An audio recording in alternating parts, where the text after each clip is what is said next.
弟兄姊妹平安，今天是2023年的7月22号。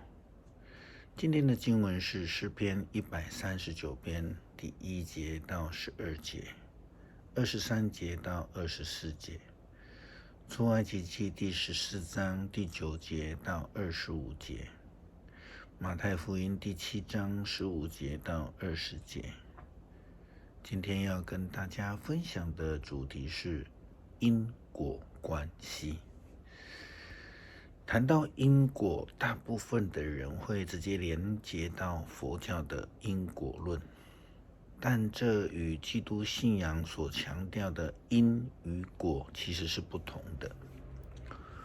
佛教思想认为因果法则是一种天然法则存在的，它不会因为人以为这是不存在，然后就不会发生作用。也就是说，针对每一个人，它都是有用的了哈。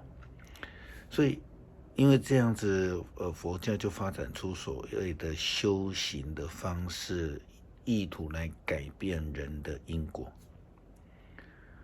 我们最熟悉的说法是这样子：善有善报，恶有恶报，不是不报，时机未到，时机一到，自然会报。这样等等的一个概念。当然我们已经提到，佛教对这种因果的概念与基督信仰是完全不同的。耶稣基督这样说：你们能够从他们的行为认出他们。荆棘不能结葡萄，蒺藜也不能结无花果。好树结好果子，坏树结坏果子。好树不结坏果子，坏树不结好果子。不结好果子的树都得砍下，扔在火里。所以从他们的行为，你们就能够认出假先知来。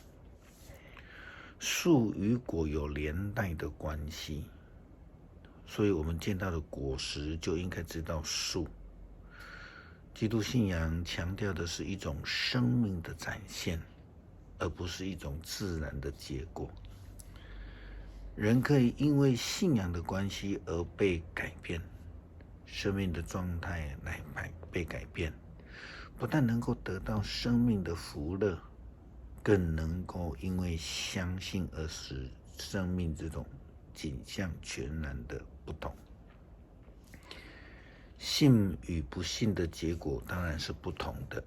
以色列人相信上帝，听从了摩西的话，跟随摩西以及亚伦出埃及。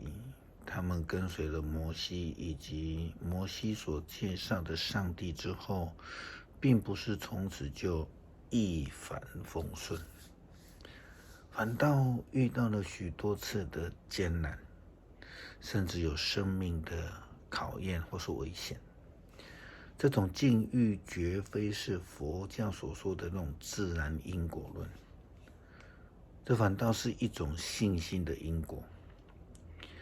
希伯来书谈论到信心，他所强调的是因着信心然后就怎么样。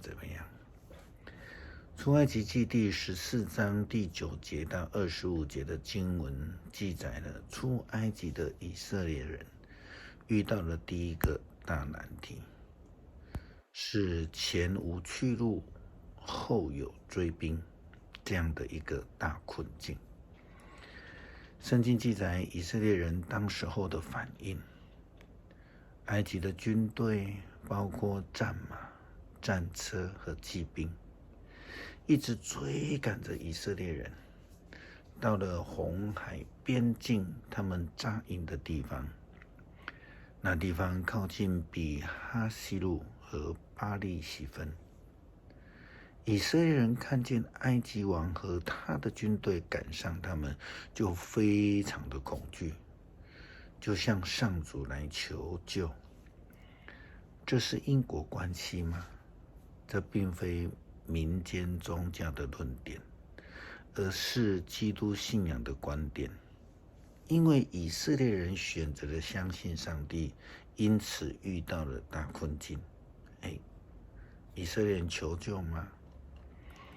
其实以色列人在这里所说的比较像是在责难，而不是在求救。圣经说，他们对摩西说，难道我们在埃及没有葬身的地方吗？为什么把我们带到旷野送死？你把我们领出埃及，你看你做了什么好事？我们不是在离开之前就告诉你这事会发生吗？我们告诉过你别管我们的事，让我们在埃及做奴隶好了。做奴隶总比死在旷野强。如同前面我们谈论到的，重点在于信心。以色列人明显是没有信心的。想想看，那摆在他们眼前的一大片红海，以及后面埃及法老王所派遣来追杀他们的精锐部队，说实在的，不害怕担心才奇怪呢。摩西回答以色列人埋怨与咆哮，他说：摩西回答，不要怕，要站稳。今天你们要看见上主怎样救你们，你们再也不会看见这一些埃及人了。上主要为你们作战，你们只要镇定。神奇的事情发生了，即便是摩西也被上帝责备，他失去信心。后来上帝让摩西用一个最简单的工具，就为以色列人解决了所面对的困境与难题，就是摩西手上的牧羊杖。这个因果果就非常清楚了。事实上是上帝的保守，只要坚定的相信，上帝一定会保守我们。就如同诗篇121篇经文所说的，以色列人因为在困境当中学习相信上帝，就得到了上帝日夜不休不眠的保守与看顾。他们当中原本有人带头抗议埋怨，让大部分的人也都失去了应该要有的信心。这在耶稣基督的概念里面，这些人都是假教师，是不好的酵。正如同今天另外一处的经文，马太福音第7章，耶稣基督所告诉我们的，我们需要提防那些假先知、假教师，免得我们入了迷惑。耶稣基督说，我们可以从他们的行为看出他们是属于恶者的。